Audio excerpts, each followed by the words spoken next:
तो स्वागत है दोस्तों आपका हमारे यूट्यूब चैनल ओनली स्टडी ज्ञान में। आज हम पढ़ने वाले हैं 12th क्लास इकोनॉमिक्स का सेकंड चैप्टर उपभोक्ता के व्यवहार का सिद्धांत। इसमें हमारा टॉपिक है उपभोक्ता संतुलन।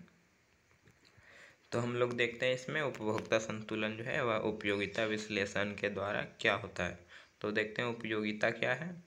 तो किसी वस्तु में मानवीय आवश्यकताओं को संतुष्ट करने की क्षमता जो होती है वह उपयोगिता कहलाता है। यानी कि उपयोगिता क्या है, तो किसी वस्तु में जो मानवीय आवश्यकता को संतुष्ट करने की क्षमता होती है उसे ही उपयोगिता कहा जाता है। अर्थात जब कोई वस्तु किसी मनुष्य की आवश्यकता को पूरा करता है तो वह उसकी उपयोगिता होती है।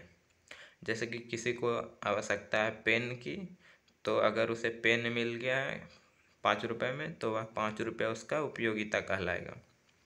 उपयोगिता की जो मात्रात्मक माप है वह कठिन होती है, परंतु इसे संतुष्टि या आनंद की इकाइयों में मापा जाता है, जिसे यूटिल कहा जाता है, जिसे कि अंग्रेजी अक्षर UTIL कहा जाता है। इसे मार्शल ने प्रयोग किए थे सर्वप्रथम यूटिल शब्द का। आगे देखते हैं हम लोग उपभोक्ता संतुलन के आधार पर उपयोगिता की अवधारणाएं।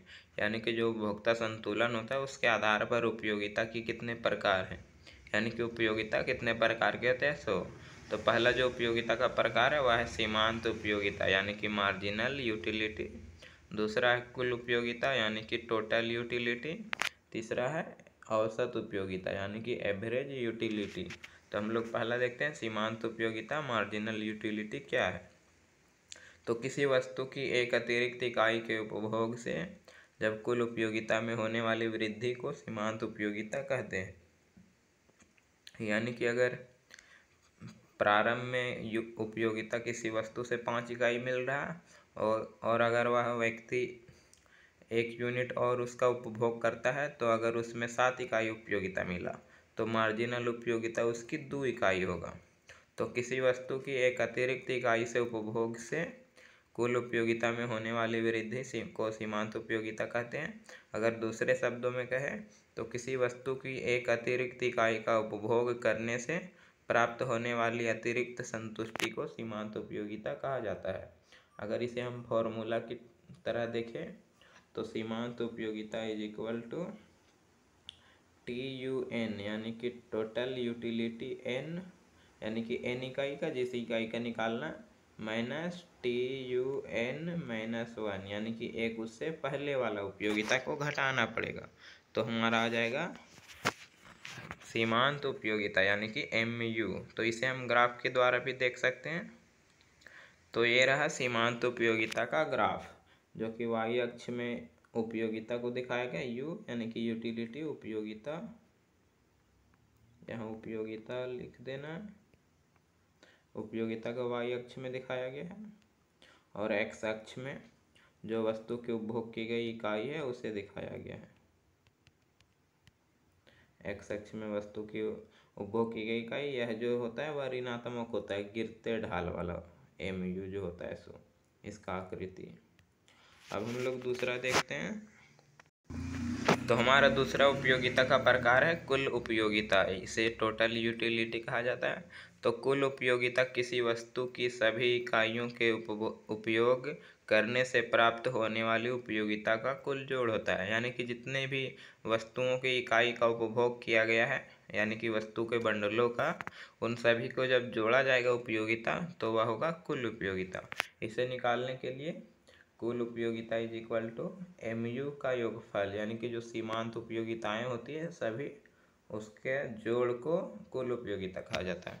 इसका एक और फार्मूला है TU यानी कि कुल उपयोगिता इज इक्वल टू AU यानी कि औसत उपयोगिता इंटू Q यानी कि उपभोग की गई वस्तु की इकाइयाँ। तो इसे इस तरह और ग्राफ में अगर इसे दिखाएं तो कुछ इस टाइप का यह बनता है, इस टाइप का टोटल यूटिलिटी बनता है। उपयोगिता मेनली और जो उत्पादन होते हैं वह दोनों सेम होते हैं, उपयोगिता और उत्पादन दोनों में सेम अंतर है, कुछ ज़्यादा अंतर नहीं है। तीसरा हमारा है औसत उपयोगिता यानी कि एवरेज यूटिलिटी। तो इसे क्या है, तो प्रति इकाई उपयोगिता को औसत उपयोगिता कहते हैं, यानी कि प्रति इकाई, जिसे कि कुल उपयोगिता से उपयोगिता की इकाइयों से भाग देकर ज्ञात किया जाता है। अगर इसे निकालना है कुल औसत उपयोगिता, तो इसे कुल उपयोगिता जो होती है TU, उसमें डिवाइड करना पड़ेगा वस्तु की उपभोग की गई इकाई यानी कि Q, तो आ जाएगा AU, ज्ञात हो जाएगा हमें। इसका चित्र देखें तो कुछ इस टाइप का बनता है AU का, जो कि एक्स अक्ष को कभी भी टच नहीं कर सकता है। तो यह हो गया AU। अगर तीनों ग्राफ को हम एक साथ देखें तो कुछ इस तरह बनेगा, तीनों को एक साथ बनाएंगे तीनों उपयोगिता को, तो A हो गया TU, और यहाँ से स्टार्ट होगा यह MU, और यहीं से स्टार्ट होगा इसे AU, जो होगा AU। तो इस तरह हम तीनों को एक साथ दिखा सकते हैं। अब हम आगे देखते हैं अगला टॉपिक तो अगला टॉपिक हमारा है कुल उपयोगिता तथा सीमांत उपयोगिता के बीच संबंध, यानी कि कुल उपयोगिता जो होता है और सीमांत उपयोगिता, उनके बीच क्या संबंध पाया जाता है। तो पहला है, जैसे ही किसी वस्तु की अधिक से अधिक इकाइयों का उपभोग किया जाता है, तो वैसे वैसे प्रत्येक अतिरिक्त इकाई से प्राप्त होने वाली सीमांत उपयोगिता घटती जाती है। यानी कि जैसे जैसे अगर कोई भी वस्तु का उपयोग किया जाएगा तो उससे सीमांत उपयोगिता मिलने वाली जो होती है वह घटती जाती है। तो इसे देख लेते हैं हम।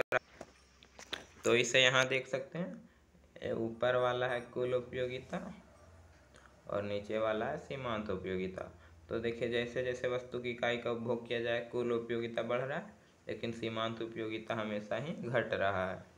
अब दूसरा देखते हैं हम लोग आगे, दूसरा पॉइंट। तो दूसरा है, आरंभ में सीमांत उपयोगिता गिरती है, इसलिए कुल उपयोगिता घटती दर से बढ़ती है।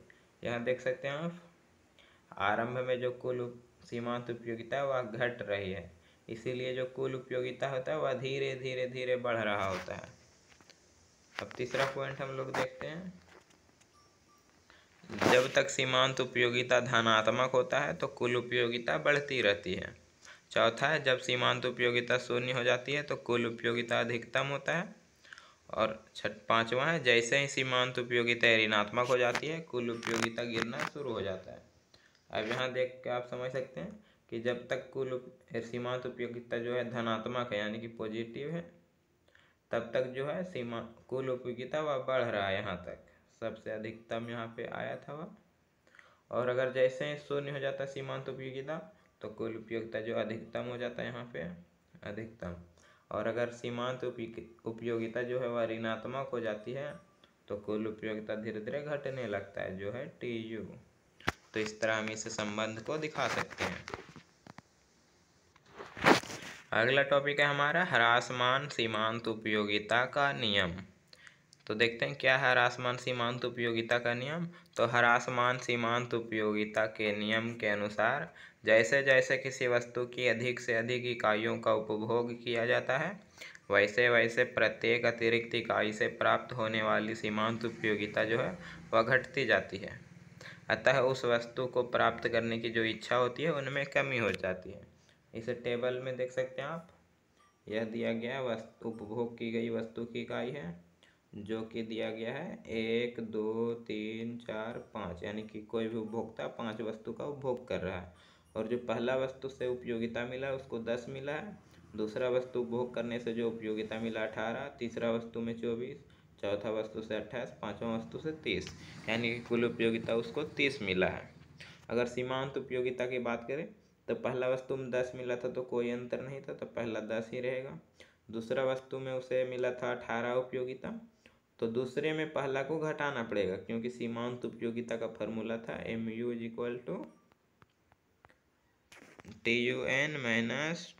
= TUN-1 था फॉर्मूला। तो इसमें जो है सो 18 में 10 को माइनस कर देना है, तो हमारा आ जाएगा दूसरा का सीमांत उपयोगिता 8। इसी तरह तीसरा में निकालना, 24 में 18 को माइनस करना है तो सीमांत उपयोगिता 6। इस तरह 28 में 24 को माइनस करना है तो सीमांत उपयोगिता 4 आ जाएगा। और फिर 30 में 28 को माइनस करेंगे तो सीमांत उपयोगिता 2 आ जाएगा। अब औसत उपयोगिता की बात करें तो औसत उपयोगिता का फॉर्मूला था AU = T U divide by Q. तो इसे अगर निकाले तो प्रारंभ में जो टी यू था 10 और इकाई है क्यू 1, तो 10 को 1 से भाग देंगे तो 10 आएगा। दूसरा में है टी यू 18 और है इकाई 2, तो 9 आ जाएगा। तीसरा में 24 है और 3 से भाग देंगे तो 8 आएगा। चौथा 28 है, उसको 4 से भाग देंगे तो 7 आएगा। पाँचवा में 30 है, जिसे कि 5 से भाग देने पर 6 आता है। इस तरह हमारा यह उपयोगिता का ग्राफ टेबल है, तालिका। इसे अगर ग्राफ द्वारा हम लोग दिखाए तो कुछ इस टाइप का बनेगा।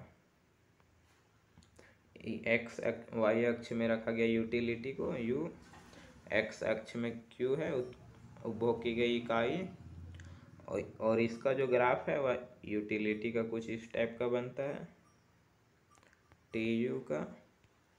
अब हम बात करें इसका एम यू का, तो एम यू नीचे आता है इस टाइप का ऋणात्मक होता है। यहाँ से अच्छा से नहीं बन रहा है, यहाँ पे थोड़ा सा ऐसे आता है। और जो ए यू होता है वह यहाँ से ऐसे जाता है। ये हो गया ए यू, यह हो गया एम यू।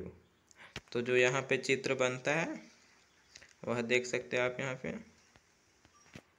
ए यू का इस तरह है, तो इसमें जो है सो टी प्रारंभ में जो टी यू है वह बढ़ रहा है, और वो भी यहाँ शुरुआत में धीमी गति से। और जब टी यू अधिकतम होता है, यानी कि इस बिंदु पे जब टी यू अधिकतम है यहाँ पे, तो देख सकते हैं आप सीमांत उपयोगिता जो है एम यू वह है 0, 0 के बराबर। और जैसे ही एम यू नीचे को आ रहा है तो टी यू घटना प्रारंभ हो जाता है। और एम यू जब तक पॉजिटिव है यानी कि प्लस में है तो टी यू धीमी गति से बढ़ रहा होता है। इस तरह यहाँ ह्रासमान सीमांत उपयोगिता का नियम काम करता है। अब हम लोग देखते हैं अगला टॉपिक हमारा ह्रासमान सीमांत उपयोगिता के नियम की मान्यताएं, यानी कि जो ह्रासमान सीमांत उपयोगिता नियम है उसकी मान्यताएं कुछ लिया गया। उसमें पहला है कि वस्तु की केवल मानक इकाइयों का प्रयोग किया जाता है, जैसे 1 कप चाय, ना कि 1 चम्मच चाय, यानी कि मानक इकाई जो होता है उसका प्रयोग किया जाता है। और दूसरा है कि वस्तु का उपभोग निरंतर है, यानी कि निरंतर करना पड़ता है। ऐसा नहीं कि वस्तु की 1 इकाई का उपभोग अब कर लिया और 1 जो है वह कल करेंगे, तो ऐसा नहीं माना जाता इसमें। अगला टॉपिक हमारा उपभोक्ता संतुलन। तो उपभोक्ता संतुलन क्या है? तो उपभोक्ता संतुलन वह स्थिति है जिसमें एक उपभोक्ता अपनी सीमित आय को विभिन्न वस्तुओं पर व्यय कर अधिकतम संतुष्टि प्राप्त कर सकता है। अगर हम ग्राफ की बात करें उपभोक्ता संतुलन को तो कुछ इस टाइप का दिखेगा। यहाँ देख सकते हैं इसी ग्राफ में आप देख सकते हैं जब उपभोक्ता को अधिकतम संतुष्टि मिल रही है तो कहाँ मिल रहा है इसमें, तो यहाँ पे मिल रहा था जो कि एम यू 0 था, उस समय उपभोक्ता अधिकतम संतुष्टि प्राप्त कर रहा था। अगर बात करें उपभोक्ता की संतुलन की ई बराबर, तो वह होगा जब टी यू अधिकतम होता है और एम यू जो है वह 0 के बराबर होता है, उस समय उपभोक्ता अधिकतम संतुष्टि प्राप्त कर रहा होता है। तो हम लोग आगे देखते हैं अगला टॉपिक है हमारा उपभोक्ता संतुलन की स्थितियां, यानी कि उपभोक्ता संतुलन किस किस स्थिति में हो सकता है। तो पहला है एक वस्तु की स्थिति में उपभोक्ता संतुलन। अगर वह एक वस्तु दिया गया उपभोक्ता को उपभोग करने के लिए, तो उस समय वह संतुलन की अवस्था में कब होगा, तो इस अवस्था में जो है वह वस्तु की सीमांत उपयोगिता और कीमत बराबर होते हैं, तब उपभोक्ता संतुलन की अवस्था में होता है। यानी कि यहाँ देख सकते हैं ई यानी कि इक्विलिब्रियम यानी कि संतुलन कब होगा, तो M U X is equal to P X, यानी कि जो एम यू है बराबर हो जाएगा पी का।